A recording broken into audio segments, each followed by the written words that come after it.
মেজাজ, একটু বিদ্যুৎ, একটা সাউন্ডের বা একটু জোরে যদি ফ্রিম চলে আওয়াজ, আজকে যদি কোনো আওয়াজই হয়ে যাবে, মুশকিল ব্যাপার, আলোচনা করা যাবে না,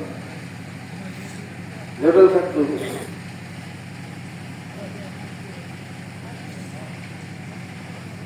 অজিবুল ইহতিরাম, এই কিছুটা নরম হয়েছে, হ্যাঁ আরো নরম করে। জাতির শ্রেষ্ঠ সন্তান হযরত উলামায়ে কেরাম, জাকিরিন, শাকিরিন, বেগুনা তলেবে ইলম, কোরআনের হাফেজ, কৃষক, শ্রমিক, ভ্যানওয়ালা, ঠেলাওয়ালা, রিক্সাওয়ালা, জেলে, কামার, কুমার, তাঁতি, ঋষি, মুসি, মজদুর সহ সৃষ্টির শ্রেষ্ঠ জীব আশরাফুল মাখলুকাত, যে যেখান থেকে আমাদের সাথে সম্পৃক্ত আছেন, যে ধর্মের হোক, যে বর্ণের হোক, ওয়ালাকাদ কাররামনা বানি আদম, আল্লাহ মানুষ বড় আদর দিয়ে বানিয়েছে। ওয়ালাকাদ কাররামনা বানি মুসলমান, হিন্দু, বৌদ্ধ, খ্রিস্টান, আমি মুসলমানদেরকে সম্মানিত করে বানাইছি, হিন্দুদেরকে সম্মানিত করে বানাইছি, খ্রিস্টান সম্মানিত করে বানাইছি। এ কথা আল্লাহ কথা বলেন, বলছেন আল্লাহ বলছেন যে মানুষ সেই সম্মানিত, বলে না সুবহানাল্লাহ, সৃষ্টির শ্রেষ্ঠ জীব আশরাফুল মাখলুকাত মানুষ, সৃষ্টির শ্রেষ্ঠ জীব। কিন্তু অন্য এক আল্লাহ পাক বলতেছেন উলাইকা কাল আনআমি বাল হুম আদল, এর মধ্যে আবার কিছু মানুষ আছে চতুষ্পদ জানোয়ারের চেয়ে খারাপ। সবাই তো নাউযুবিল্লাহ। অন্য এক আল্লাহ বলতেছেন উলাইকা হুম শাররুল বারিয়া, কিছু মানুষ আছে নিকৃষ্ট জানোয়ার, কুত্তা, শিয়াল, শুয়োরের চেয়ে খারাপ। আছে না? আমি মনে করি মানুষগুলো কারা?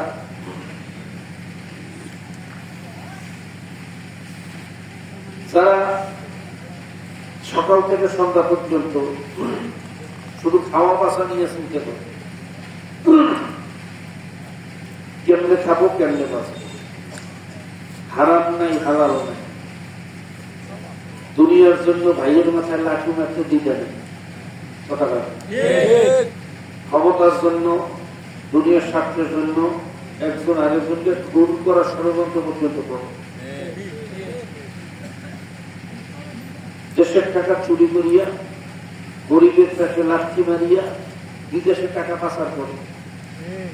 অথচ এখনো সেই দেশের মানুষ ঢাকা গেলে দেখছেন কত মানুষ রাস্তার পাশে জীবনযাপন করতেছে, শরীরে কাপড় নাই, পেটে খাদ্য নাই, ডাস্টবিন থেকে কুকুর শিয়ালের সাথে যুদ্ধ থেকে খাবার উঠিয়ে খায়, আসমান তাদের ছাদ, জমিন তাদের বিছানা, রৌদ্রে শুকায়, বৃষ্টিতে ভেজে, এরকম হাজারো মানুষ আছে না নাই? জোরে কম।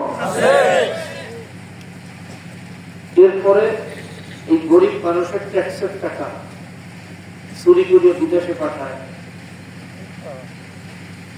হারাম হালালের কোন তমিজ নাই, রডের পরিবর্তে বাঁশ দেয়, কথা ঠিক না? আমি মনে করি এই মানুষগুলোর মধ্যে জানোয়ারের মতো কোন পার্থক্য, এই মানুষগুলো সাগর বাড়িয়ার মধ্যে পড়ছে।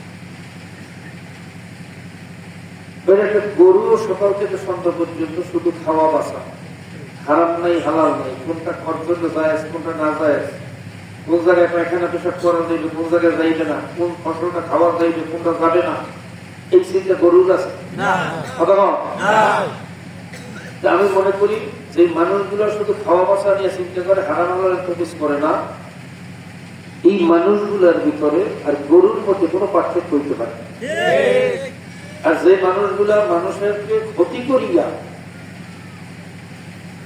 শুধু নিজে খাওয়ার জন্য, নিজে ভালো থাকার জন্য আরেকটা মানুষের মাথায় লাঠি মারে, মিথ্যা ষড়যন্ত্র করে, মিথ্যা মামলায় দেয়, এই মানুষগুলো হলো শাররুল বারিয়া, কুত্তা, শিয়াল, শুয়োরের চেয়ে খারাপ। কথা ঠিক না?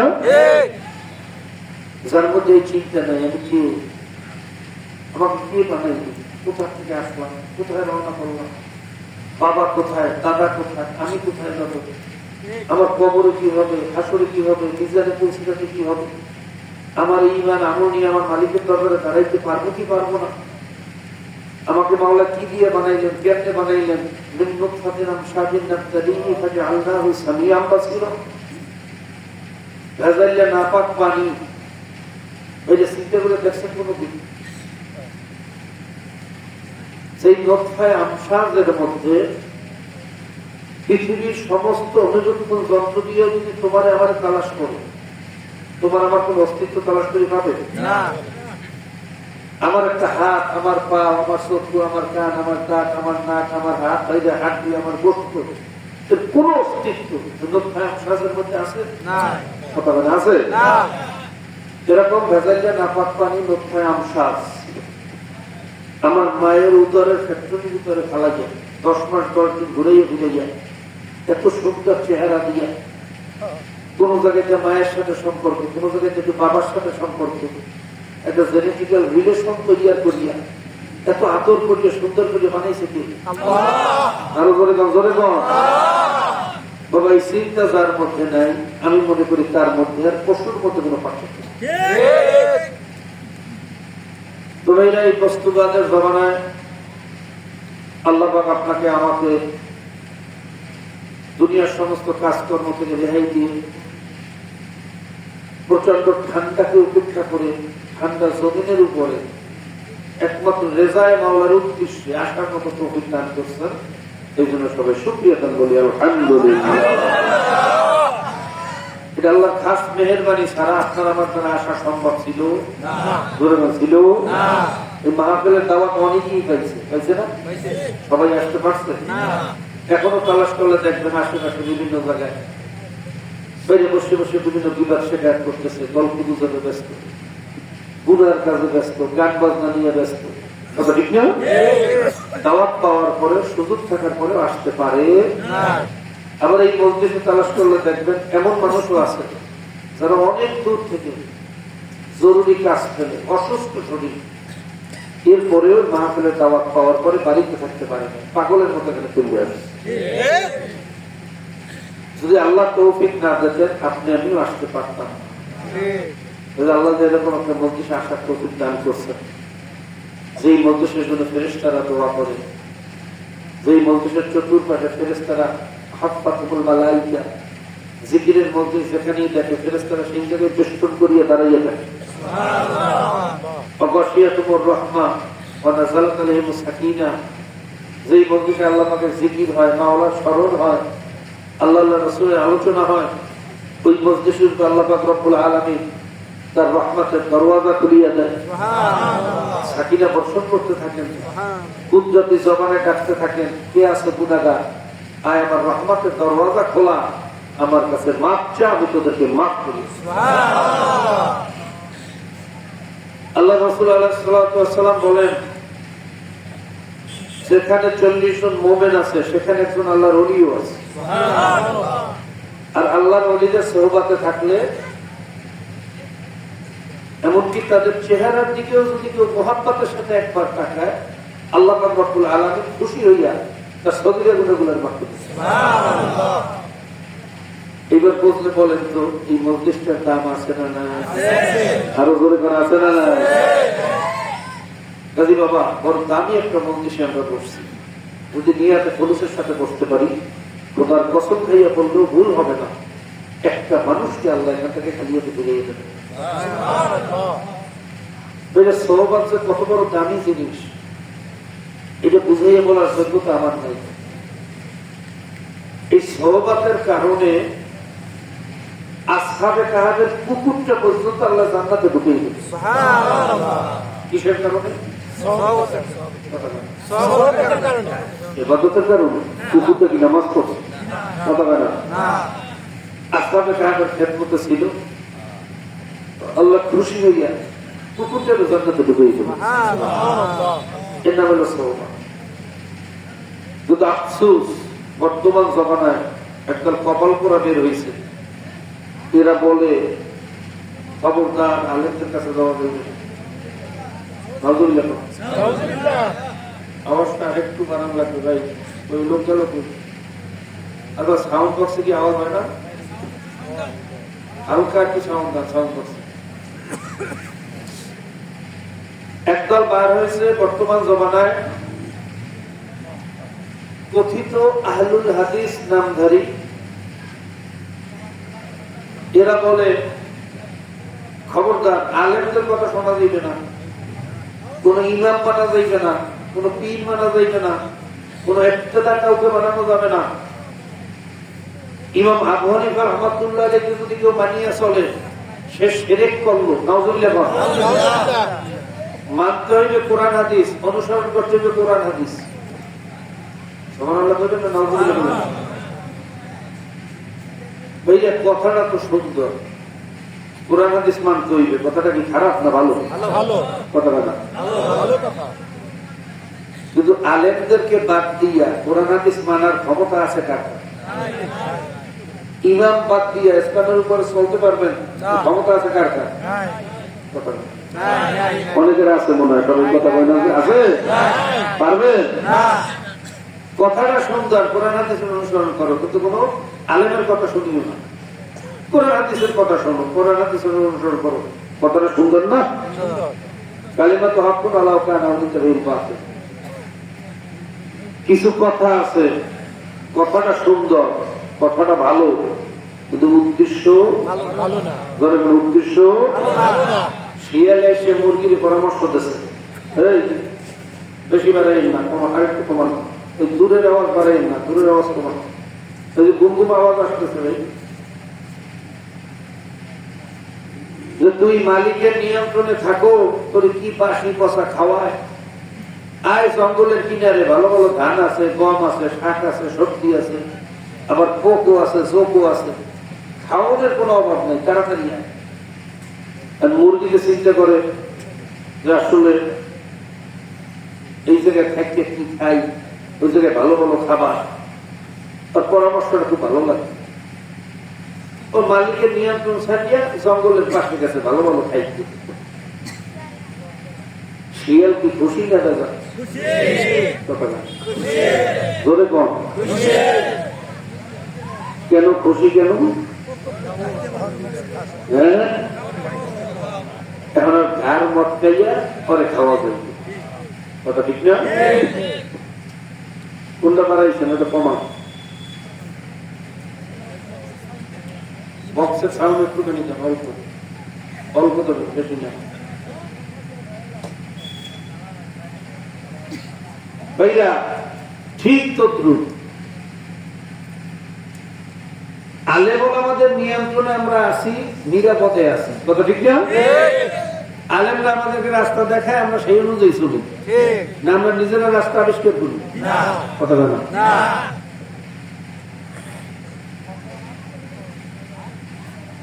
আমরা নিজেরা রাস্তা আবিষ্কার করে চলতে পারি, আলেমরা আমাদেরকে রাস্তা তৈরি করে দেয়, কথা ঠিক না? এখন পরামর্শ দিতেছে আলেম মানা যাইবে না, কোরআন হাদিস মানতে চল। পরামর্শটা ভালো বুঝলো, ভালো না?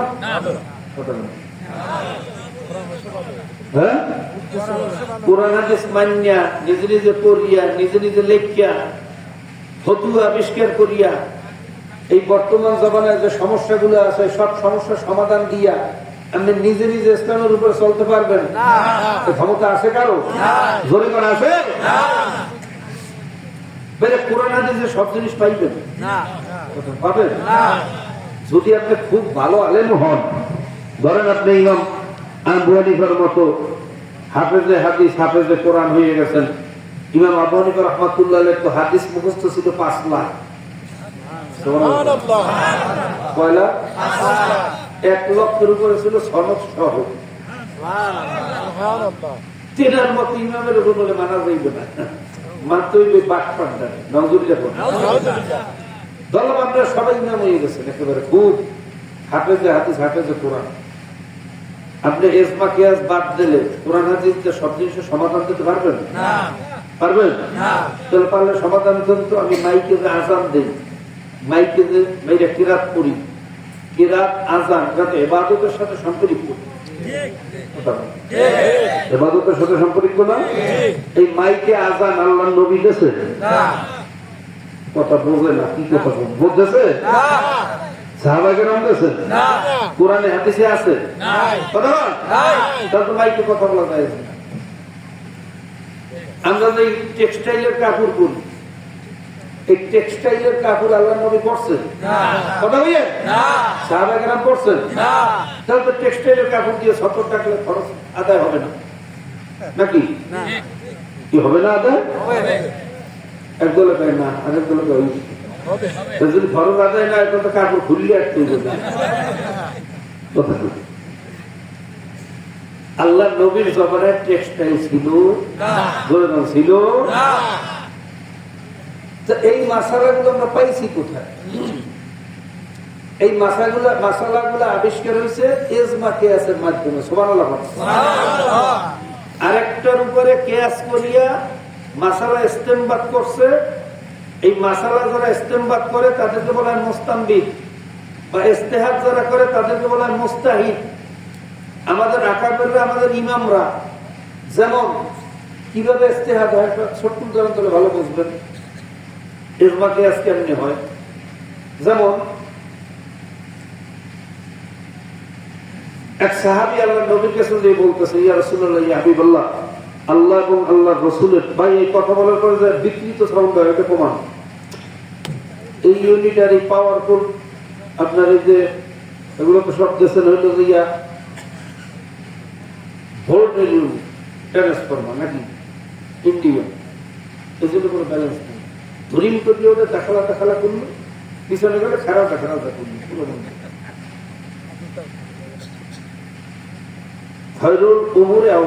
মধ্যম পন্থা ভালো, অতি আওয়াজও ভালো না, অতি কমও ভালো না, মধ্যম পন্থা। কথা ঠিক না? যাই হোক, যা আছে যে কথা বলতে হবে। সাহাবীরা জিজ্ঞেস করতেছেন, ইয়া রাসূলুল্লাহ, ইয়া হাবিবাল্লাহ, আল্লাহ এবং আল্লাহর রাসূলের পরে আমার সবচেয়ে বেশি হক কার উপর? তা তোমার মায়ের উপরে। সুবহানাল্লাহ। তো বললাম মায়ের উপরে। তারপরও তোর মায়ের উপরে। তারপরেও তোমার মায়ের উপর। চতুর্থবার তিনি বলতেছেন তোমার বাবার উপর। এই হাদিস দিয়ে একটা মাসালা ইস্তেমবাদ হয়েছে, সাবিত হয়েছে। দেখেন ইস্তেমবাদ কেমনে হয়। দেখেন আপনারা এখন ফতুয়া দেবেন, আমি যখন কায়দাটা ভালো করে বলবো তখন আপনারা একটা ফতুয়া দিয়ে দেবেন। দেখবেন যেমন বাবা আর মা একসাথে একই রোগে আক্রান্ত। ধরেন আল্লাহ ফরজান, আল্লাহ মাফ করুন, দুজনকে সাপে কামড়তেছে। কিসে কামড়তেছে? সবাই কথা বলতে হবে। কিসে? হসপিটালে নিয়ে গেছেন। নেওয়ার পরে ডাক্তারে বলল যে আমার কাছে এক অ্যাম্পল অ্যান্টিভেনম আছে। কয় অ্যাম্পল লাগবে? কয়টা? কথা বল। আছে কয়টা? এই একটা অ্যাম্পল ইনজেকশন যাকে দেব সে বাঁচবে বা বাঁচার সম্ভাবনা আছে। যদি হায়াত মওতের মালিক কে? আল্লাহ। হায়াত মওত কার আছে না নাই? ইনজেকশন দেওয়ার পরেও সে মরতে পারে, যারা দেবে না সেও বাঁচিয়ে দিতে পারে। হয় না এরকম? পারে না? এ খেলা কার? আরো বলে বল। কিন্তু ডাক্তারি সায়েন্স অনুযায়ী তারা বলতেছে এই অ্যাম্পল ইনজেকশন যাকে দেবো তার বাঁচার সম্ভাবনা আছে, আর যাকে ইনজেকশন দেবো না তার বাঁচার সম্ভাবনা ডাক্তারি সায়েন্সে নাই, যদি আল্লাহ রাখা যায়। কথা ঠিক না? এখন ইনজেকশন আছে একটা, রোগী কয়জন? একজন বাপ আর একজন মা। কেউ কম না, গুরুত্বপূর্ণ কথা বলে। এখন অভিভাবকদের কাছে, ছেলে সন্তানদের কাছে জিজ্ঞেস করছে যে ইনজেকশন আছে একটা, দিতে পারবো একজনকে, আপনারা এখন সিদ্ধান্ত দেন এই ইনজেকশনটা আমরা কারে দেবো। তখন তো ইনজেকশনটা পাইবে কেনা? সুবহানাল্লাহ। এটা আমরা বুঝতে মাসালা ইস্তেমবাদ করে মা পাবে। দলিল কি? ওই হাদিস। সুবহানাল্লাহ। কারণ আল্লাহ এবং আল্লাহর রাসূলের পরে সবচেয়ে বেশি প্রাধান্য দেওয়া হয়েছে কারে? আরো করে বল। শরীয়ত সিদ্ধান্ত দেয় ইনজেকশন মা পাবে, বাবা মারা যাবে, এইটাই শরীয়ত সিদ্ধান্ত। সুবহানাল্লাহ। এখন আবার বলেন তো, হাদিসে কোরআনে কোন জায়গায় ইনজেকশনের কথা আছে কিনা? কথা বল। ইনজেকশনের কথা তো নাই, আপনার সিদ্ধান্ত দেবেন কি দিয়ে? মন করা দিলে হবে? কথা বল। এই হাদিস দিয়ে মাসালা কিয়াস করা হয়েছে বা মাসালা ইস্তেমবাদ করা হয়েছে। এই কিয়াস করলেই হবে না, কিয়াসের উপর আবার উলামায়ে কেরাম ইজমা হয়েছে, একত্রিত হয়েছে, সবাই একমত হয়েছে যে হ্যাঁ ইনজেকশন মা পাবে, মাকেই আগে ইনজেকশন দিতে হবে। হক বেশি কার? আরো বলে কন। এই মাসালা ইস্তেমবাদ বা ইস্তেহাব এই নাম হইল কিয়াস। আর ওলামায়ে কেরাম তো এই ফতোয়ার ব্যাপারে একমত হয়েছেন, এর নাম হইল ইজমা। আচ্ছা বলেন তো ইজমা কিয়াস বাদ দিলে ইসলামের উপর চলতে পারবে না? কতক্ষণ? তো ওরা তো বলে ইজমা কিয়াস চলবে না, কোরআন হাদিসের অনুসরণ করবে। পারবে না? পারবে না। তো ইজমা কিয়াস করবে কেনা? ওলামায়ে কেরাম করবে না আমাদের দেশে ঠেলাওয়ালারা করবে? ভেনালারা করবে? কতক্ষণ? আমরা যারা মুফতি আছি ভাইবার বিরক্ত না তো? যেহেতু অল্প সময় আলোচনা শেষ করতে হবে তো ব্যতিক্রম ধরে আলোচনা করতেছি। এই ঘটনাটা তখন মহামারী আকারে ধারণ করছে, কথা ঠিক না? ইহুদি খ্রিস্টানরা আমাদের মধ্যে পার্টিশন করতে করতে আমাদের কথা একেবারে নিঃশেষ করে দিয়েছে। এই পাক ভারত উপমহাদেশে এই যে শেখ সাইয়দ আহমদ রেজা খান, ওই রেজবি গ্রুপ চিটাঙ্গে দেখেন না, গরম সিন্নি গরম রেজবি বুঝছেন? গোলাম আহমদ কাদিয়ানি যেটা নবী দাবি করছে, নাউজুবিল্লাহ কোন। গোলাম আহমদ পারভেজ সেই গ্রুপ চট্টগ্রামে আছে। কেউ মাজার পূজায় বাইরে সেজদায় অবনত, মাজারে পীরের সেজদা দেয়, নাউজুবিল্লাহ কোন।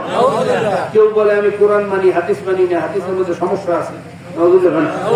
আমাদের দেশে বিশ্ব ব্যাংক চোর, 2টা ব্যাংক দিয়ে বলে চুরি করছে, কালকে রিপোর্ট দেখলাম 36,000 কোটি টাকা। এরা হইল আমাদের দেশের বড় বড় সিআইপি।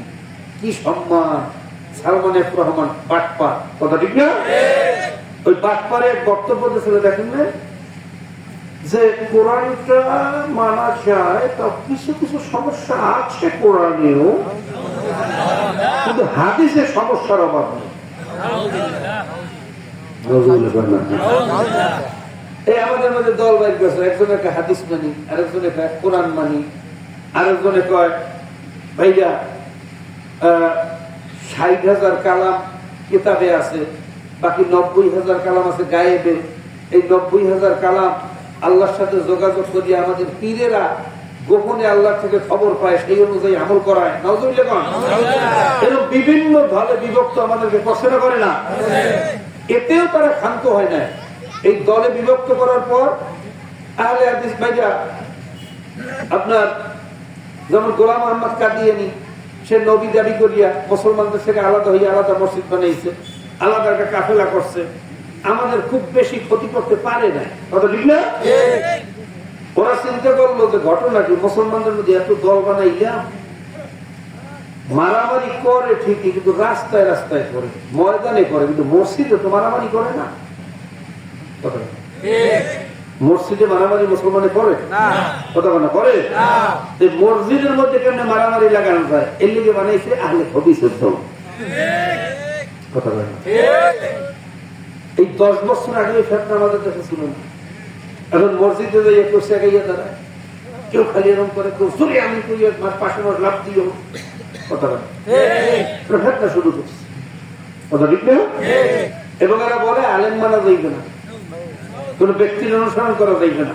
তা আলেম না মানলে আমরা যারা মুফতি দাবি করি, আমরা কেমন মুফতি জানেন? এত জানেন না, মনে করেন তো বহুত কিছু। একজন মুফতি হওয়ার জন্য কমপক্ষে 10,000 হাদিস মুখস্থ থাকতে হয়। কয়েকবার? আমরা যারা মুফতি আছি 1000 হাদিসও এক বছরে বলার মতো মুফতি খুব কম আছে। 10,000 বলার মতো হাদিস মুখস্থ বলার মতো মুফতি পৃথিবীতে কয়জন আছে আমি জানি না, মনে হয় নাই, কথা বলে না। আমরা যারা মুফতি আছি কেউ কোনো কিতাব লেখি না, ফতোয়ার কিতাব লেখি আমরা কি কিতাব লেখি আপনাকে ফতোয়া দেই না? মুফতিরা কিতাব লিখে গেছে, এটা পড়িয়ে শুনে। তাহলে আমরা কেমন মুফতি? অর্থাৎ মুফতিরা কিতাব লিখে গেছেন, সেইটা আপনাদের মধ্যে পড়িয়ে শুনে, নকল করিয়ে শুনে। এই নাকেলে মহাস বা মোকাল্লিদে মহাস তাকলিদ করি, আমরা তাদের অনুসরণ করি। নিজেরা কেউ কিতাব লেখা ফতোয়া আবিষ্কার করি, আমরা কেউ নতুন করে মাসালা ইস্তেমবাদ বা আবিষ্কার করি, মুফতিরা আবিষ্কার করিয়ে থুয়ে গেছে, আমরা শুধু সেটা আপনাদের পড়িয়ে শুনে। এই পর্যন্ত আমাদের যোগ্যতা। যদি বলেন কোন মুফতি মানা যাইবে না, পীর মানা যাইবে না, আকাবের মানা যাইবে না, ইমাম মানা যাইবে না। তাহলে তো নিজের কিতাব লেখা কোরআন হাদিসে গবেষণা করবি, এরপর ইসলামের উপর চলতে হইবে। কোন মুফতির কিতাব অনুযায়ী চলা যাইবে না, কথা বলেন। তা কোন মুফতির কিতাব অনুযায়ী যদি চলা না যায়, নিজে নিজে কিতাব লেখা ফতোয়া আবিষ্কার করিয়া কোরআন হাদিস গবেষণা করিয়া ইসলামের উপরে চলতে পারবে না, ক্ষমতা আছে? কথা বলেন, আছে আমাদের? দলম আপনাদের সবাই আছে, আপনারা সবাই পারছেন, কিন্তু আমি তো পারবো না। আমি তো কবি, আমি জকি না, আমার ব্রেন কম, আমি অত কিছু বুঝি না। আমি আজকে একটা জিনিস মুখস্থ করলে কাউকে মুখস্থ রাখতে পারি না। আল্লাহকে সবার জেহেন সমান দিয়েছে, তাহলে আমার অবস্থাটা কি? জাহান্নামে যাবো? কথা বলেন। আমার তো আপনাকে মানিয়ে চলতে হয়। আপনি আবিষ্কার করছেন, আল্লাহ আপনার যোগ্যতা দিয়েছে, গবেষণা করিয়ে বলছেন যে হ্যাঁ এই অনুযায়ী চলা যাইবে, এইভাবে নামাজ পড়ো, এইভাবে ইসলামের উপর চলো। আমি সেই কথা শুনলে চলতেছি, কথা বলেন। আমি নিজে মাসালা আবিষ্কার করিয়ে চলি, চলি। তা আপনার কাছে যদি শুনি, তাহলে তো আপনার ইমাম মানা হয়, আপনার নেতা মানা হয়। আপনার কাছে তো আমি শুনতে পারবো না, আমার তো নিজে নিজে আবিষ্কার করে চলতেই। এটা কি আমাদের দ্বারা সম্ভব? সেই জিনিসটা সম্ভব না, সেই কাজটা আমাদের করতে বলতেছে। কারণটা কি? ঠেলাগাড়ির ড্রাইভারের যদি কেউ বলে ঠেলাগাড়ি চালা, ডিজিটাল যুগে যা প্লেন চালা, ফাইটার আছে, প্লেন আছে, এগুলো চালা, কত খুব খুশি। আমাদের প্লেন চালাইতে বলছি, খুশি না? কথা বলে ও ঠেলাগাড়ি ফেলাই গেছে প্লেন চালাইতে, অবস্থাটা কি হয়েছে? কথা বলে কি হুদার হইবে না ক্ষতি হইবে? খালি নিজের হইবে না জাতির হইবে? নিজেও মরবে, জাতিরও মারবে। কি কথা ঠিক না? যে দেশের মুসলমানরা ৮০ ভাগ পর্যন্ত সূরা ফাতিহা সহি শুদ্ধ পড়তে পারে না, ৩ লাইন এবার ঠিক মতো সোজা করিয়ে পড়তে পারে না, কথা কয় না? ৪টা সূরা ঠিক মতো মুখস্থ পারে না, সহি শুদ্ধ পারে না, তাদেরকে বলতেছে কোরআন হাদিস অনুসরণ করে চলতে। এটা ঠেলাগাড়ির ড্রাইভারের প্লেন চালানোর বুদ্ধির মতো হয়েছে না? কথা কয় না? এই বুদ্ধিটা কি ভালো দেশে না খারাপ দেশে? আরো মনে কর কালিমা তো হাক্কুন আলাউ কানা উরিদা বিল বাতিল। যদিও কথাটা শুনতে ভালো, প্লেন চালাইতে বলছে, উদ্দেশ্য উদ্দেশ্য আর উদ্দেশ্য হলো ধ্বংস করা, কথা ঠিক না? আল্লাহ আমাদেরকে বোঝার তৌফিক দান করুন। এরপর আসেন আল্লাহ কি বলতেছেন দেখেন। আল্লাহ পাক বলতেছেন আতিউল্লাহ ওয়া আতিউর রাসূল ওয়া উলিল আমরি মিনকুম, তোমরা আল্লাহ এবং আল্লাহর রাসূলের অনুসরণ করো। সুবহানাল্লাহ। আমরা সরাসরি আল্লাহকে পাই না, ভাই। নবী রাসূলরা পাইছেন, জিবরাইলের মাধ্যমে পাইছেন, কোন সময় সরাসরি পাইছেন, কথা ঠিক না? কিন্তু আমাদের সেই যোগ্যতা তা আল্লাহরে পাইলাম না, পাইছি? এখন নবীর অনুসরণ করতে গেছে, নবী বর্তমানে আছে? আছে? তো নবীরও পাইলাম না, আল্লাহরও পাইলাম না, আতিউল্লাহ পাইলাম না, আতিউর রাসূলও পাইলাম না, কথা ঠিক না? এখন কাদেরকে পাইতেছি? উলিল আমর কারা? উলিল আমরি মিনকুম, মানে তোমাদের মধ্য থেকে যারা উলিল আমর, ফেরেশতাদের মধ্য থেকে না, জিবরাইলদের মধ্য থেকে না, কথা ঠিক না? তোমাদের মধ্য থেকে যারা উলিল আমর, আমাদের আকাবের আসলাফ, আমাদের পীর মাশায়েখ বুজুর্গানের দিন, আমাদের ইমাম আইম্মারা, তারা হইল আমাদের উলিল আমর। সুবহানাল্লাহ। তাদের অনুসরণ করো, এই কথা বলছে কি? আরো জোরে কর, আরো জোরে কর। আল্লাহ নবী কি বলতেছেন দেখেন, কোন আলেমান, তোমরা আলেম হও। সুবহানাল্লাহ। আও মুতাআল্লিমান, আলেম হইতে না পারলে আলেমের ছাত্র হও। যদি ছাত্র হওয়ার সুযোগ না থাকে, আও মুস্তামিআন, আলেমদের কথা অনুযায়ী চলো। আলেমের ছাত্র হইতে পারো না, তা আলেম যেভাবে বলে এইভাবে চলো। সুবহানাল্লাহ। যদি তাদের কথা শুনতে চলার অবস্থা না, ভাই ঘুমায় কা ভালো লাগতে আছে না? করবো করবো কি করবো না? চেষ্টা কাহিনী করে কথা কেনা বলবো, আলোচনার দরকার আছে না নাই? আও মুস্তামিআন, আলেমদের কথা অনুযায়ী চলো। যদি এরকম অবস্থা হয় যে আলেমদের কথা অনুযায়ী চলবো, আলেম পাইতেছি না, আমি আফ্রিকার জঙ্গলে, অ্যান্টার্কটিকা, অ্যামাজনে, বারমুডা ট্রায়াঙ্গলের মধ্যে পড়িয়ে গেছি, আমি এমন নির্জন জায়গায় আছি, এখন আলেমদের কথা অনুযায়ী চলবো, সেই সুযোগ সেই সুযোগ সে কি করবে? মুহিব্বান, আলেমদেরকে মোহাব্বত করো।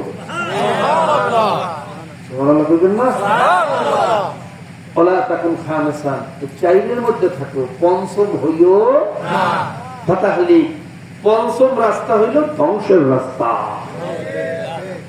এখন এই হাদিস দ্বারা কি বলছেন?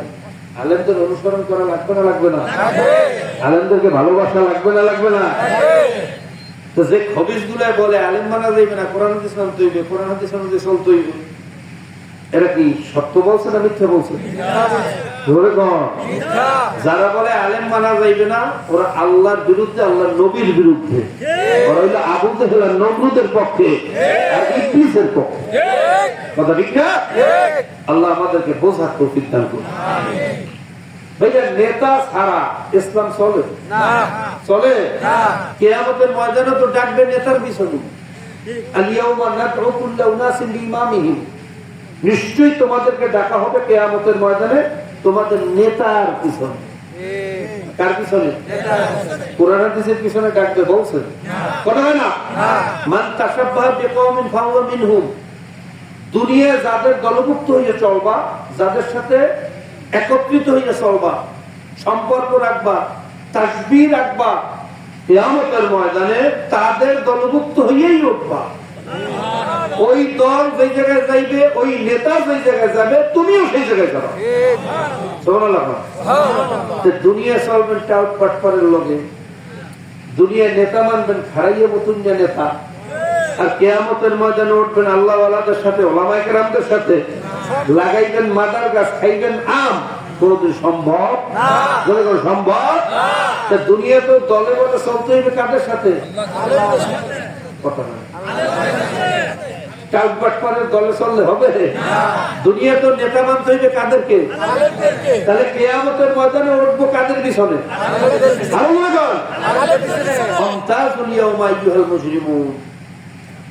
কিয়ামতের ময়দানে আল্লাহ পাক বলবে, হে মুসলিমের দল, হে নাফরমানের দল, আমার নেককারদের থেকে তোরা আলাদা হইয়া যা। দুনিয়ায় অনেক সময় এক মজলিসে বসতো, একসাথে বসে খাইছো, আমি দেখছি, কিছু বই নেই, কিন্তু কিয়ামতের ময়দানে আমার প্রিয় বান্দাদের সাথে, বান্দীদের সাথে তোরা থাকতে পারবি না, আলাদা হইয়া যা। মুজরিমেরা তোরা আলাদা দল হয়ে যা। নাউযুবিল্লাহ। আল্লাহ পাক রব্বুল আলামিন আমাদেরকে বোঝার তৌফিক দান করুন। আমিন। ভাই, কথাগুলো বললাম, বলে তো কথাগুলো কি অযৌক্তিক? এগুলো আমার মন গড়া কথা? ওলামায়ে কেরাম এই জায়গায় আছেন, বলেন একটা মন গড়া কথা কইছি না বাস্তব সত্য কথা কইছি? অনেক ওলামায়ে কেরাম এখানে আছেন, অনেক মুহতামিমরা আছেন, তাদের সামনে কথা বলতেছি, ভুল হইলে এখনই আমার সাক্ষী দেবে। কথা হয় না? যে কথাগুলো যদি সঠিক হইয়া থাকে, ইনশাআল্লাহ এই কথার উপর আমল করতে রাজি আছি। আলেমদেরকে ছাড়িয়ে আমরা যাব, শিয়ালের বুদ্ধি নিয়ে জঙ্গলের পাশে যাব, আলেমদের নিয়ন্ত্রণ থেকে দূরে যাওয়া যাবে, তাহলে ধ্বংস করতে সহজ হবে। আপনার বুদ্ধি আর কতটুকু, আপনি কতটুকু ইসলাম সম্পর্কে বোঝেন?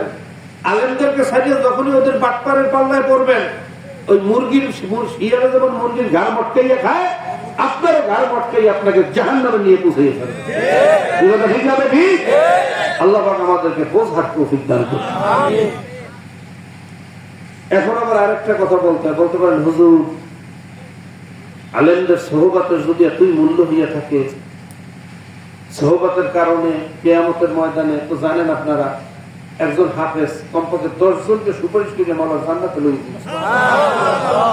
একজন আলেম কমপক্ষে 40 জন। সুবহানাল্লাহ কইবেন না? আল্লাহু ইউদাইফু মান ইয়াশা আল্লাহু ওয়াসিউন আলিম। আল্লাহ যদি চায়, যার যার যোগ্যতা অনুযায়ী সুপারিশের ক্ষমতা আরো বাড়াইয়া দিতে পারে। এখন বর্তমান হুজুর, সোহবাতের যদি এতই মূল্য হয়, সোহবাতের কারণে যদি জান্নাতে যাওয়া যায়, তাহলে আবু তালেব তো আল্লাহ রাসূলের সোহবাত পেয়েছে, সে জাহান্নামে যাইবে না? কথা বলেন। আবু তালেব আল্লাহ রাসূলের সোহবাত পায় না? শুধু কি সোহবাত পাইছে না, আল্লাহ রাসূলকে লালন পালন করছে? কি যে মুহাব্বত আবু তালেবের সাথে আল্লাহ নবীর ছিল, এটা বুঝাইয়ে বলার যোগ্যতা আমার না। আল্লাহ নবী আলাইহিস সালাতু ওয়াস সালাম দুনিয়াতে আসার আগেই তার আব্বাজান দুনিয়া থেকে বিদায় হয়ে গেছে। মাত্র 6 বছর বয়সে আম্মাজানও নাই। আমার নবী একেবারে এতিম অসহায়। ওই অবস্থায় আল্লাহর নবীর সমস্ত দায় দায়িত্ব, মাত্র 6 বছর, ভাইয়া তার আপনজন বলতে কেউ নাই। ওই অবস্থায় তার সমস্ত ভরণ পোষণ, খাদ্য, বস্ত্র, চিকিৎসা হইতে শুরু করিয়া যা কিছু দরকার এই সব দায়িত্ব গ্রহণ করছে আবু তালেবের বাবা। সুবহানাল্লাহ। মাত্র 2 বছর পর আবু তালেবের বাবাও মারা গেছে।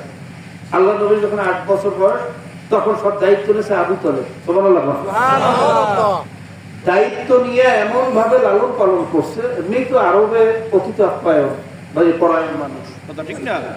জানেন তা বাবা মাহারা ভাতিজা সকলের চোখের পুতুল। আর সে ছিল সবচেয়ে জ্ঞানী গুণী, আল্লাহ নবী আলাইহিস সালাতু ওয়াস সালাম ছিলেন সত্যবাদী। তিনি ছিলেন ভাইয়া মেহনতি এবং দুঃখী মানুষের বন্ধু। কাফেররা অনেক সময় নিজেরা কোনো ফয়সালায় পৌঁছতে না পারলে সালিশি নিয়ে যাইতো আল্লাহ নবীর কাছে। সুবহানাল্লাহ। আল্লাহ নবী যে ফয়সালা দিতেন সেই ফয়সালা অনুযায়ী কাফেররা চলতো। আল্লাহ নবীকে তো কাফেররা খুব ভালোবাসত। সমস্যাটা তো বাজছে নবুয়তি পাওয়ার পর। কোন সময় কথা বলে না, আল্লাহ নবী তো সকলের চোখের মনি ছিল। আবু তালেব আল্লাহ নবীকে এমন আদর দিয়ে পালছে, তার ভাতিজারে যদি কেউ কোনো কথা বলে, তার সাথে কেউ খারাপ ব্যবহার করে, এটা যদি আবু তালেব জানতে পারে তাহলে তার চক্ষু ঘুরতে উঠেই দেবে। এরকম প্রভাব নিয়ে আল্লাহ নবীরে পালছে কে? জোরে কন, আরো জোরে কন। গাছ, বট গাছ যেরকম পথিককে ছায়া দেয়, ঢাল যেরকম সৈন্যকে পাহারা দেয়, আবু তালেব আল্লাহ নবীকে বট গাছের মতো ছায়া দিয়েছে, ঢালের মতো পাহারা দিয়েছে। এখন বলতে বলেন তো, এর চেয়ে সোহবাত এই পৃথিবীতে আর কার আছে? হ্যাঁ, যেই নবীরে কোলে লইছে আবু তালেব, শরীরের সমস্ত জায়গায় আবু তালেবের সাথে আল্লাহ নবীর শরীর লাগার কারণে তার শরীরে জাহান্নামের আগুন লাগানো সম্ভব হবে না। শুধু পায়ের তলাটা বাকি ছিল কিয়ামতের ময়দানে। এই জন্য আবু তালেবের পায়ে একজোড়া জাহান্নামের জুতা পরিয়ে দেওয়া হবে। ওই জাহান্নামের তেজের আগুনে, সূর্যের তেজের আগুন হলো 2 কোটি ফারেনহাইট। সুবহানাল্লাহ। দুনিয়ার আগুনের তেজ হলো মাত্র 5000। জানেন তো, এই যে রড মিলে আগুন জ্বালায়, এই আগুনের তেজ হইল মাত্র 5000। 3500 উপরে আগুনের তেজ বাড়ানোর দরকার হয় না। 3500 দিলে ইস্পাত গলিয়ে পানি হয়ে যায়। টাইটানিয়াম বলেন, কার্বন ফাইবার বলেন, পৃথিবীর সমস্ত শক্ত পদার্থ 3000 উপরে কোনো তেজ হইতে পারে না, গলিয়ে কি হয়ে যায়? 5000 উপরে কোনো আগুন দুনিয়া তো জ্বালানোই যায় না। তাহলে যে ফার্নেসের ভিতরে আগুনটা জ্বালায়, ওই পাত্র বা ফার্নেস বাস্ট হয়ে যায়। এত তেজ 5000। আমরা যে চাটা জাল দিই মাত্র 120 বা 150 ডিগ্রি সেলসিয়াস। সুবহানাল্লাহ। দুনিয়ার আগুনের তেজ কত? কত হয় না? আরো করে কম। আর সূর্যের ভিতরে যে আগুনটা জ্বলতেছে তেজ বলে 2 কোটি ফারেনহাইট। এই সূর্যটাও যখন জাহান্নামের ভিতরে ফেলানো হবে, ভাইয়া সূর্যটা জাহান্নামের আগুনে খাইয়া ভৎস বানাইয়া দেবে। ধরে কোন নাউজুবিল্লাহ। ওই জাহান্নামের আগুনের একজোড়া জুতা পায়ে লাগাইয়া দেবে। আবু তালেব মনে করবে এই জাহান্নামীদের মধ্যে সবচেয়ে বেশি আযাব হইতেছে তার। মাথার তালুগুলো ভাইয়া, মগজগুলো টকবক করে উঠলে কি থাকবে, আর বাইয়া বাইয়া ভাতের ফেনার মতো পড়তে থাকবে। তো যে কথা বলতেছিলাম, আবু তালেব আল্লাহর নবীর সোহবত পাওয়ার পরেও সে জাহান্নামে কেন যাইবে? একটু তো বললাম সোহবতের বড় দাম। কথা কয় না? একজনে বলছে কে জানে ইমানের কথা। কি কারণে জাহান্নামে যাইবে? কি নাই? আরো করে কম, আরো করে কম। আবু জাহেল কিন্তু আল্লাহ নবীর সোহবত পাইছে। কথা ঠিক না বাবা? সোহবত পাইতে কাজ হইবে না যদি ঈমান না থাকে। কথা ঠিক না? চরমনের মুরিদা চরমনের তীরে কাম হইবে না যদি কিনা থাকে। দেওবন্দের ছাত্র হইলে কাজ হইবে না যদি কিনা থাকে। আরো করে কম। এই জন্য বাবা আগে ইমান ঠিক রাখতে হবে। রাজি আছেন ইনশাআল্লাহ? কে কে রাজি আছে? আল্লাহ নারায়ে তাকবীর। আলহামদুলিল্লাহ। ইমান যদি ঠিক থাকে, গুনার কারণে জাহান্নামের হুকুম যদি হইয়া যায়, একদিন না একদিন আযাব ভোগ করার পরে হইলেও জান্নাতে যাওয়ার আশা করা যাচ্ছে। আর যদি কপাল ভালো হইয়া যায়, কোনো না কোনো কারণে যদি মাওলার খাস মেহেরবানি থাকে, তাহলে কিয়ামতের ময়দানে হক্কানি আলেম বা একজন আল্লাহর ওলি সুপারিশের ব্যবস্থা আল্লাহ করিয়ে দিতে পারে। কথা ঠিক না? যদি কি ঠিক থাকে, আবার কম, আবার কম। কিন্তু বাবা ইমান যদি ঠিক না থাকে, খোদার কসম খেয়ে বলতে পারে, কোন সুপারিশ তো দূরের কথা। নবী আলাইহিস সালাতু ওয়াস সালাম তার আপন চাচা আবু তালেবকে জান্নাতে নিতে পারবে না। নূহ আলাইহিস সালাম তার ছেলে কেনানকে জান্নাতে নিতে পারবে না। ইব্রাহিম আলাইহিস সালাম তার পিতাকে, আজর কুমার নবী ইব্রাহিমের পিতা ভাইরা নবীর বাবা হওয়ার পরে তারা জান্নাতে নিতে পারবে না। কাজে বাবা পায়ে হাত দিয়ে বলিয়া গেলাম, আগে ইমানটা ঠিক হইছে। রাজি আছি না সবাই? ইনশাআল্লাহ। এইবার আসলে একটু ইমানের অবস্থাটা কি দেখি, দেখবো। রাগ হইবেন না তো? বুঝলেন কিন্তু ইমান তো অনেক লম্বা কথা, ৭৭টা প্রায় শাখা ইমানের। কিন্তু মৌলিক ভাবে ৩টা জিনিসের নাম ইমান। কয়টা জিনিস? জোরে কম। ইকরার বিল লিসান, তাসদীক বিল জানান, আমাল বিল আরকান। এই ৩টা খুঁটির উপরে ইমান নামক বৃক্ষটা দাঁড়ানো। কয়টা খুঁটি? ৩টা। আরো জোরে কম। ৩টা। তার শাখা প্রশাখা, ডাল পালা, কাণ্ড, মূল, ফল অনেক কিছু আছে, কিন্তু মূল গাছটা দাঁড়াই নিয়েছে কয়টা শিখের উপর? ৩টা। আরো জোরে কম। ৩টা। এই স্ট্যান্ডটা দাঁড়াই নিয়েছে কয়টা পায়ের উপরে? ৩টা। তার উপরে অনেক কিছু আছে, নখ আছে, নোস আছে, স্ক্রুপ আছে, বিভিন্ন ধরনের মাইক্রোফোন আছে, ক্যাবেল আছে। কি কথা ঠিক না? কিন্তু মূল গাছটা দাঁড়াই নিয়েছে কয়টা শিখের উপর? ৩টা। মুখে স্বীকার করা, অন্তরে বিশ্বাস করা, কাজে কর্মে আমলে প্রমাণ করা আমি আল্লাহ এবং আল্লাহর রাসূলের দলের লোক, আমি ইহুদি খ্রিস্টান আর আব্রাহাম লিঙ্কনের দলে না। কথা ঠিক না? এবার আসেন, অনেকে আমরা মুখে স্বীকার করি, যেটা আবু জাহেলও করত, আবু তালেবও করছে। আল্লাহ নবী যে সত্য নবী, আবু তালেব আবু জাহেল স্বীকার করে না? করছে। অন্তরে বিশ্বাস ছিল, তাদের ছিল না? মৌতের সময় সাক্ষী দিয়ে গেছে। লম্বা কথা, আমি ওদিকে যাবো না, শুধু টাচ দিয়ে বলতেছি। ওতবা সায়বা হইতে শুরু করে সমস্ত কাফেররা আল্লাহ নবী যে সত্য নবী এটা কিন্তু বিশ্বাস করত। সুবহানাল্লাহ। কিন্তু আজীবন আল্লাহর হাবিবের বিরোধিতা করছে। কি করছে? জোরে কোন? কেন করছে? তার এক দোস্ত জিজ্ঞেস করছিল, দোস্ত ঘরের ভিতরে দরজা বন্ধ করে গোপনে জিজ্ঞাসা, দোস্ত আচ্ছা মুহাম্মদ সম্পর্কে তোমার কি ধারণা? তাকে তো সাদিক সদুক আলামিন বিশ্বাসী বন্ধু বহুত উপাধি দিয়েছ, তার কোনো দোষ হতে বাইর করতে পারো না। সে যে নবী দাবি করে, আসলে কি সে সত্য নবী? কোরআনের কথা যে বলে, এই কোরআনটা কি আসলে আসমানি কিতাব? আল্লাহর কথা বলে, আল্লাহ কি আসলেই আছে? সুবহানাল্লাহ। তখন আবু জাহেল বলে, দোস্ত সৃষ্টিকর্তা যে আছে তা তো আমরাও বিশ্বাস করি, কথা ঠিক না? আর মুহাম্মদ যে সত্য নবী, সে যে মুজিজা গুলো দেখাইছে, এই মুজিজা পৃথিবীর কোন মানুষের দ্বারা দেখানো সম্ভব না। সে সত্য নবী, কোনো সন্দেহ নেই। সুবহানাল্লাহ। আর সে যে কোরআনের কথা বলে, এই কোরআন, এই বিশ্ববিখ্যাত সাহিত্য কোরআনুল কারীমের তুলনায় দ্বিতীয় কোন সাহিত্যের কিতাব কিন্তু পৃথিবীতে নাই, জানেন তো? কথা বলেন। আরবি ভাষার সাহিত্যের মাই হইল কোরআন। সুবহানাল্লাহ। কোরআনের বালাগাত, ফাসাহাত, এর দর্শন, এর ফিলোসফি, এর বিজ্ঞান, এর সাহিত্য, এর মানতিক, এর ফালসাফা, পৃথিবীর কোন দ্বিতীয় কিতাব কোরআনের সাথে তুলনা করতে পারে এমন কিতাব পৃথিবীতে নেই। জানেন না?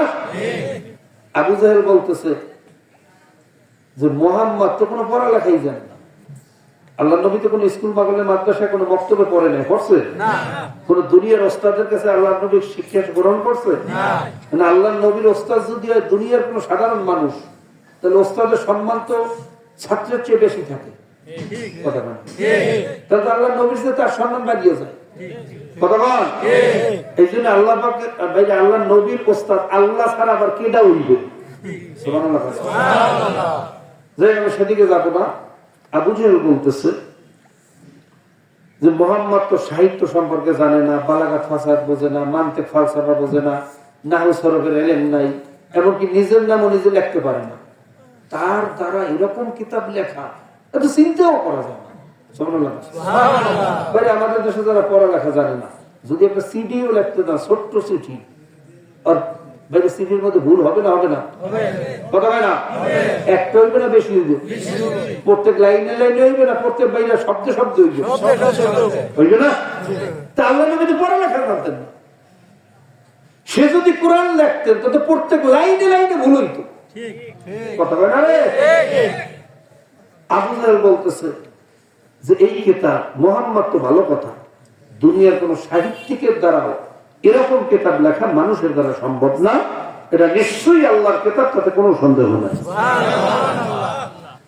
এই কথা বলার পরে তার দোস্ত বলে, দোস্ত তুমি যেই কথা আমার কাছে গোপনে স্বীকার করলা, এই কথা প্রকাশ্যে মানুষের সামনে হাটে ঘাটে বাজারে দোকানে পাঠে কেন স্বীকার করো না? খালি মুহাম্মাদের বিরোধিতা করো না। দোস্ত আমি যদি এটা স্বীকার করি তাহলে আমার নেতাগিরি থাহে বেড়া, কথা বলে না।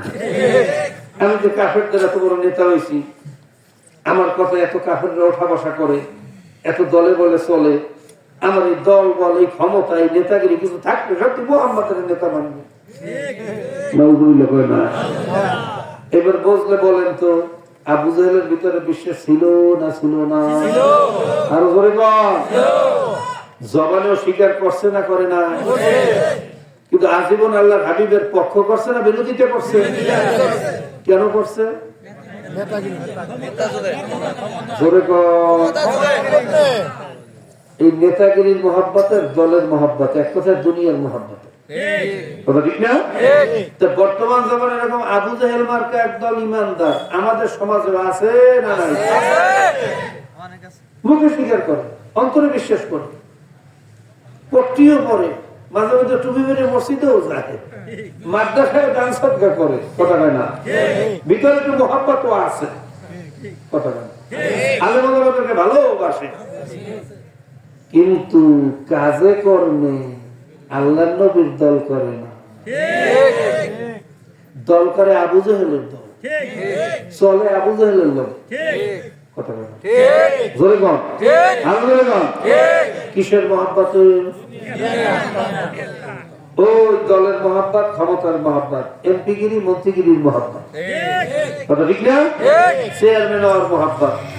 তো এই দলে গেলে তো, আল্লাহ নবীর দলে গেলে তো আমি এই দলকে চেয়ারম্যান হতে পারবো না, মেম্বার হতে পারবো না, আমি তো এমপি মন্ত্রী হইতে পারবো না, আমার এই সভাপতিগিরি থাকবে না, কথা হয় না? তা আমি আপনাদেরকে জিজ্ঞেস করি, আবু জাহেল বিশ্বাস করতো, আপনিও বিশ্বাস করেন। আবু জাহেল স্বীকার করছে, আপনিও স্বীকার করেন। আবু জাহেল আজীবন আল্লাহ রাসূলের তরিকার দুশমনী করছে, দুনিয়ার মহব্বতের, ক্ষমতার মহব্বতে। আপনিও আল্লাহ নবীর তরিকার দুশমনী করতেছেন এই দুনিয়ার মহব্বতের, ক্ষমতার মহব্বতে। তা আপনার ভিতরে আবু জাহেলের ভিতরে পার্থক্যটা কোন জায়গায় আমার একটু বুঝান তো। কোনো পার্থক্য আছে? তা আবু জাহেলের জায়গা যদি জাহান্নামে, আমার এই বন্ধুদের জায়গা হইবে কোথায়? আরো করে কম। কাজী বাবা, তিন জিনিসের সামান্য ঈমান। কয় জিনিস? মুখে স্বীকার করতে হবে, অন্তরে বিশ্বাস করতে হবে, কাজে কর্মে আমলে প্রমাণ করতে হবে আমি আল্লাহ এবং আল্লাহর রাসূলের সৈনিক, আমি ইহুদি খ্রিস্টান, আব্রাহাম লিঙ্কন আর মাউসুদের দালাল না। ঠিক না? মনে থাকবে ইনশাআল্লাহ। ভাইরা, নবী ইব্রাহিম আলাইহিস সালাতু ওয়াস সালাম যখন আগুনে ফেলানো হয়েছিল, একটা ব্যাঙ বারবার পানি খায় আর আগুনের কাছে যে পেশাব করে, পানি খায় আর পেশাব করে। জিজ্ঞেস করছে, হে ব্যাঙ, তোমার এতটুকু পানিতে তো আগুনের কোনোই ক্ষতি হইবে না, তুমি কেন এত কষ্ট করতেছো? তখন এই ব্যাঙ বলছিল, আমি ভালো করিয়া জানি আমার এই পানিতে আগুনের লাভও নাই, ক্ষতিও নাই, কিন্তু আমি চাই ইব্রাহিম খলিল এবং তার আল্লাহ দেখুক আমি তাদের পক্ষে আছি। অন্যদিকে লৌয়া সোরা বারবার আগুনের যে ভূত মারে, জিজ্ঞেস করেছে লোগোসরা পর্যন্ত ওই যে রক্ত চোষা কাকলাইশ বলে তুই এত ফুক মারতেছ, চেহারা লাল হয়ে গেছে, ঘটনাটা কি? তোর বাতাসে কি আগুন বাড়বে? তোর বাতাস তো আগুনের কাছেও যায় না। তখন এই লোগোসরা বলতেছেন, ভালো করে জানি আমার এই বাতাসে আগুনের কাছেও যায় না, এতে কোনো লাভ নাই, কিন্তু আমি চাই নমরুদ আর ওই ইবলিস দেখুক আমি তাদের পক্ষে আছি। এই জন্য লৌয়াসরা পাইলে এক পাশারে মারতে পারলে 10 থেকে 100 নাকি পাওয়া যায়। আর ব্যাঙের ব্যাপারে আল্লাহ নবী বলছেন, লা তাকতুলুদ দেবদা, তোমরা ব্যাঙ মারিও না। ব্যাঙ নবী ইব্রাহিমের আগুন নিভাইতে সাহায্য করছে, ব্যাঙ মারিও না। সুবহানাল্লাহ কয় না? সুবহানাল্লাহ। ঠিক তদ্রুপ আপনার আমার চেষ্টার দ্বারা ইসলাম কায়েম হবে কি হবে না, ইসলাম কায়েম করা না করা এটা আপনার আমার দায়িত্ব না, দায়িত্ব কার? আপনার আমার দায়িত্ব হলো খালি ব্যাঙের মতো চেষ্টা করা। কিয়ামত পর্যন্ত চেষ্টা করি যদি ইসলাম কায়েম না হয় তাতে কিছু আসে যায় না, কথা হয় না? ইসলাম কায়েম করার দায়িত্ব কার? কিন্তু আপনার আমার দায়িত্ব কি? যদি চেষ্টাও করতে পারি হয়তো বা ব্যাঙের মতো সম্মানিত হয়ে যাবে। আর যদি খোদা না খাস্তা লৌয়াসরার মতো আল্লাহ রসুলের পক্ষে চেষ্টা না করিয়ে কাফের মুশরিকদের পক্ষে ফু মারেন, আপনার চেষ্টা ইসলামের কিছু আসে যায় না, কথা বলেন। আপনাদের মতো ক্ষমতা দিয়ে ইসলামের কিছু করা যাবে না, আপনার শক্তি দিয়ে ইসলামের কিছু করা যাবে না। আমেরিকার মতো দেশ 20 বছর বোমা মারিয়ে আফগানিস্তানে কিছু করতে পারে, দবাইয়ে রাখতে পারে, পারে।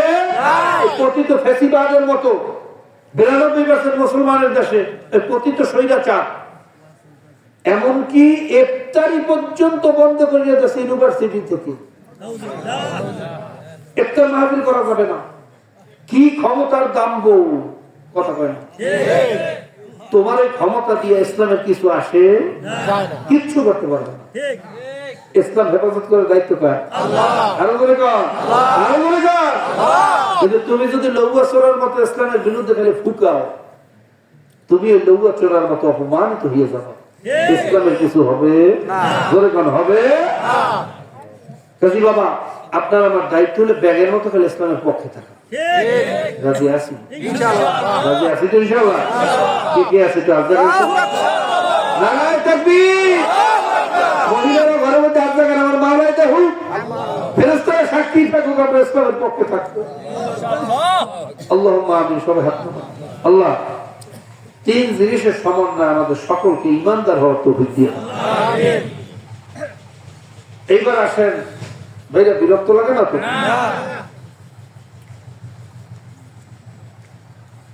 এতদিন তো বুঝি নাই, না বুঝিয়ে করছি, এখন তো বুঝছি। এখন আর ইসলামের বিরুদ্ধে করা যাবে না। আপনার যারে ভালো লাগে, যে ইসলাম ভালো লাগে সেখানে যান, হক না বাতিল পরে যাচাই করিয়েন, কিন্তু আগে ইসলামের পক্ষে আসেন, কথা বলেন। কিন্তু কুফরি আদর্শটাকে সারা লাগবে, কথা বলেন না? কি রাজি আছেন ইনশাআল্লাহ? এতদিন ভুল করছি, বুঝি নাই, এখন কি করতে হইবে? ভুল করিয়েই যাবেন না তওবা করবেন? রাজি আছেন ইনশাআল্লাহ? যদি তওবার মতো তওবা করতে পারি, আমার মাওলায় বলছে লা তাকনাতু মির রাহমাতিল্লাহ ইন্নাল্লাহা ইয়াগফিরুয যুনুবা জামিআ ইন্নাহু হুয়াল গফুরুর রহিম। জোরে বলেন সুবহানাল্লাহ। আমার মাওলা ডাক দিয়া বলে, বান্দা বান্দিরা, তোরা যদি পাহাড় পরিমাণ গুনাহ করিয়া থাকো, আসমান জমিন বরাবর গুনাহ করিয়া ফেলাইছো, কোথায় যাবি? যাওয়ার কোনো জায়গা নাই। আমার রহমতের দরওয়াজা থেকে তোরা ভাগিয়ে যাস না, আমার রহমত থেকে নৈরাশ হইস না। আল্লাহ পাকের রহমত থেকে নৈরাশ হওয়াও কিন্তু কুফরি বাবা। আল্লাহর রহমত থেকে নৈরাশ হওয়া যাবে না।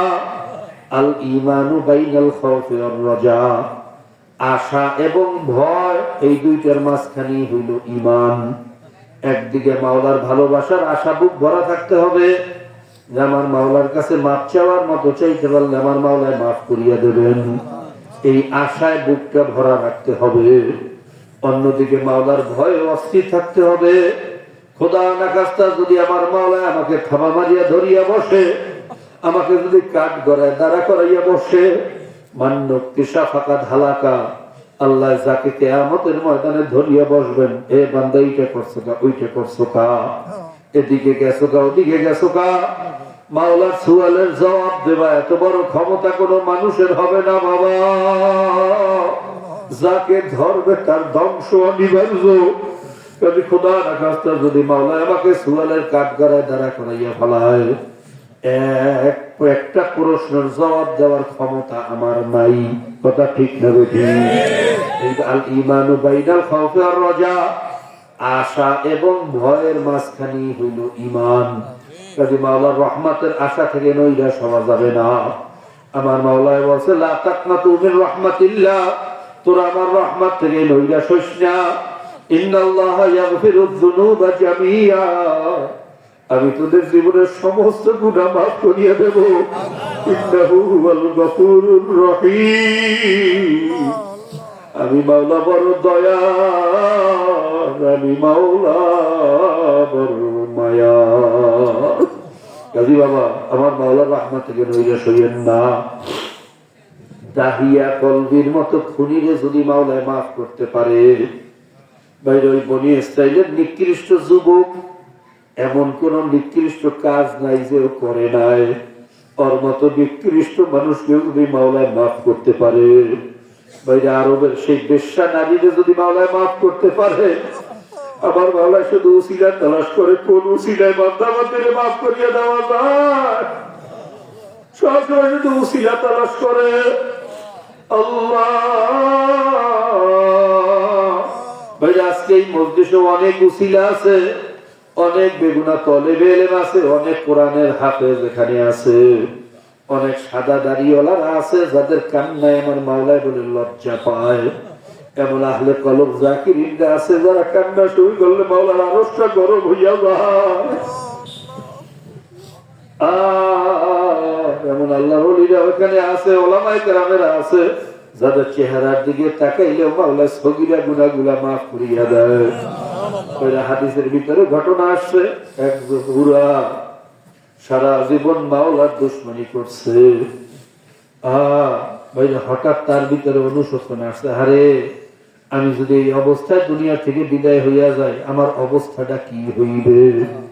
তার নিয়ত আসছে সে তওবা করবে, ভিতরে জ্বালা পোড়া শুরু হইয়া গেছে। কেমনে তওবা করবে, মাওলারে কেমনে রাজি করবে, ভালো করিয়া বোঝেও না।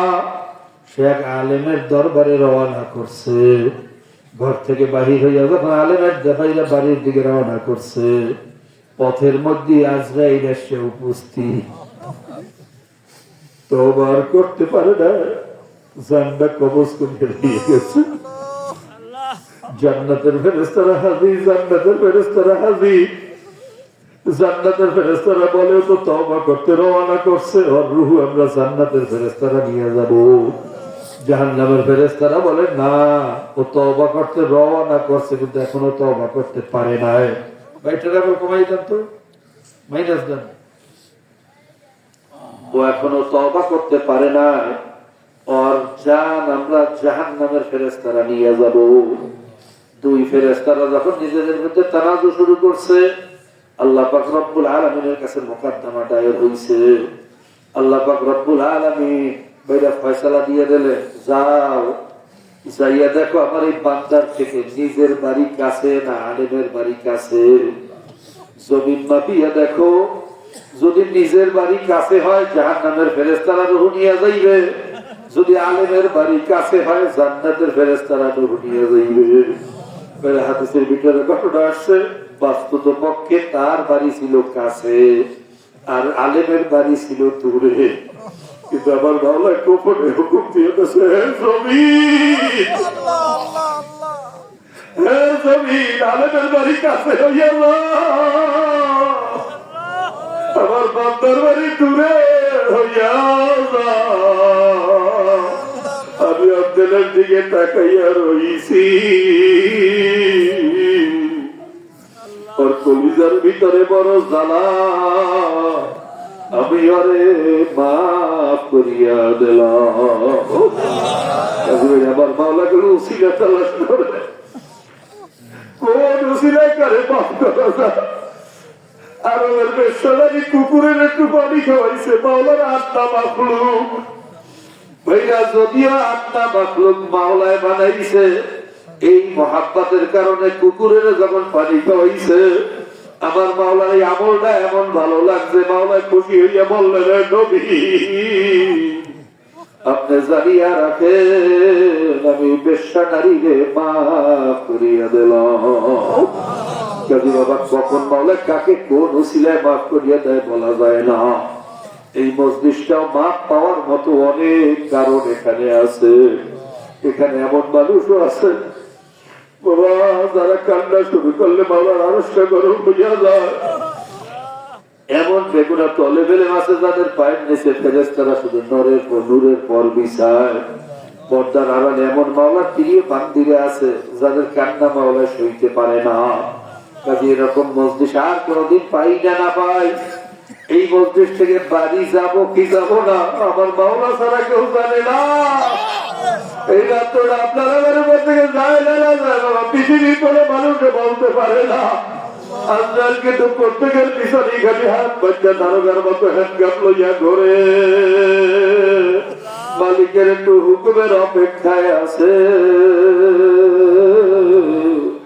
হুকুম পাওয়ার সঙ্গে সঙ্গে যখন খপ করিয়া থাপাটা মারবে, দুনিয়ার সমস্ত ডাক্তার ইঞ্জেকশন আর সেলাইন নিয়ে বেকুবের মতো দাঁড়াইয়া থাকবে, বাবা রাখতে কিন্তু পারবে না।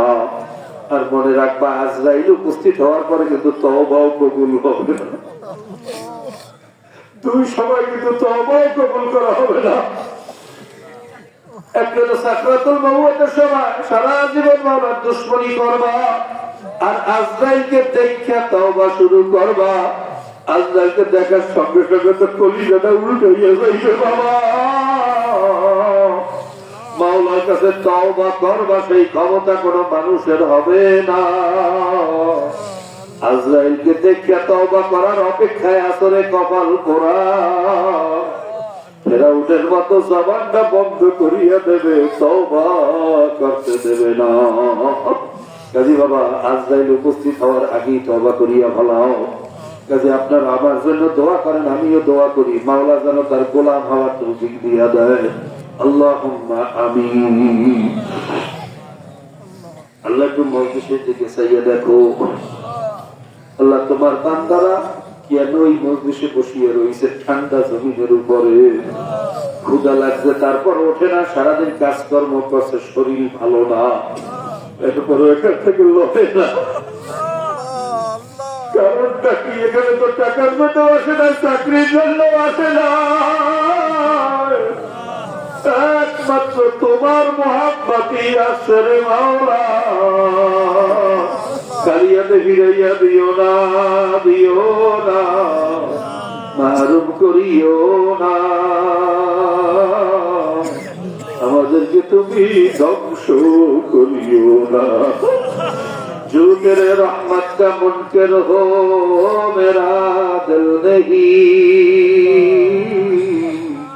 मांगना जिसको ना आए वो कोई साइल नहीं। है करम परवर करो, मैं करो परवर करो, अपने गुनाहों पर न चाओ,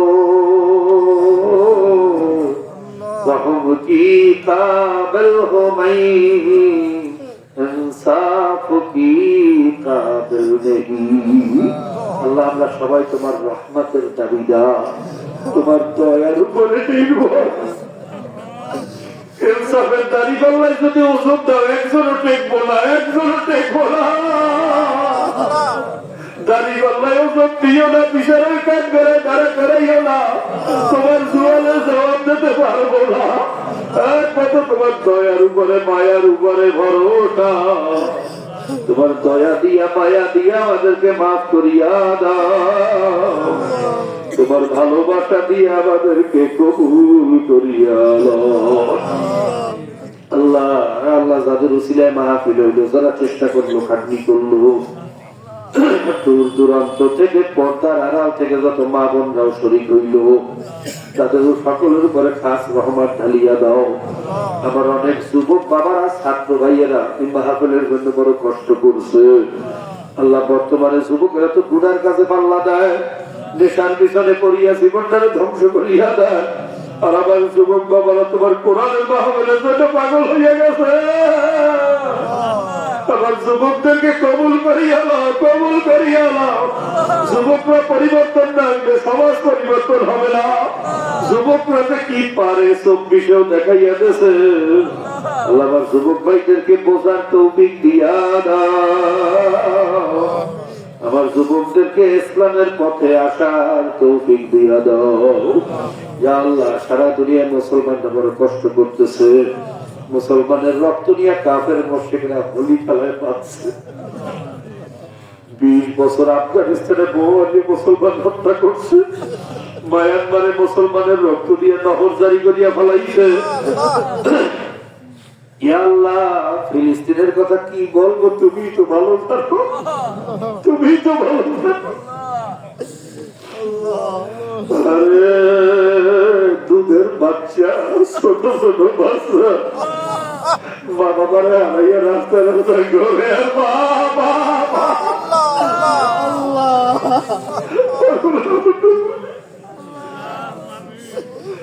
তোকে ডাকবে, পিছনের দিকে ফেলে দেখে না আমার মা না। আরে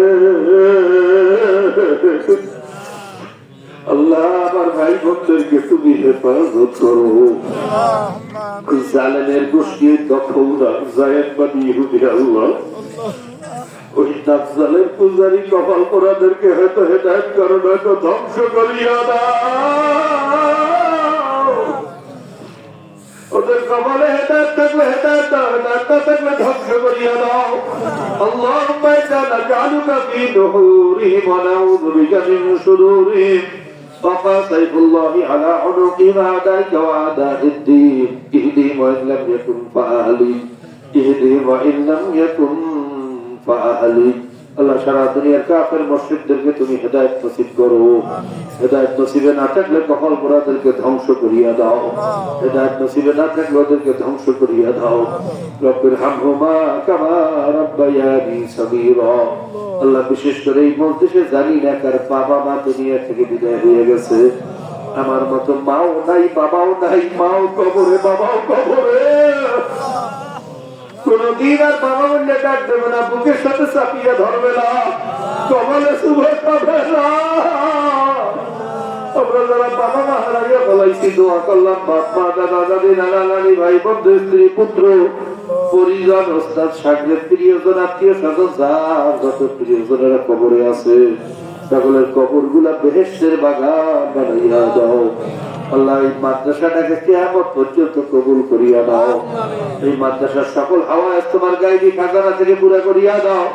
এখানে ছাত্রদেরকে জেহেন যাকাত বাড়াইয়া তোমার কালাম, তোমার হাবিবের হাদিস সহিভাবে বুঝবার বুঝাবার তৌফিক দিয়া দাও। এলাকাবাসীর দিলকে তোমার হাবিবের মার্কাজ মাদ্রাসার দিকে ঝুঁকাইয়া দাও। মাদ্রাসা না থাকলে ইসলামও থাকবে না, মুসলমানও থাকবে না। আমরা বুঝি না, আমাদেরকে বোঝার তৌফিক দিয়া দাও। সাল্লাল্লাহু তাআলা আলা খায়রি খালকি মুহাম্মাদ ওয়া আলিহি ওয়া আসহাবিহি আজমাইন। সালামুন আলাল মুরসালিন। আলহামদুলিল্লাহি রাব্বিল আলামিন। বসেন, কেউ উঠেন না।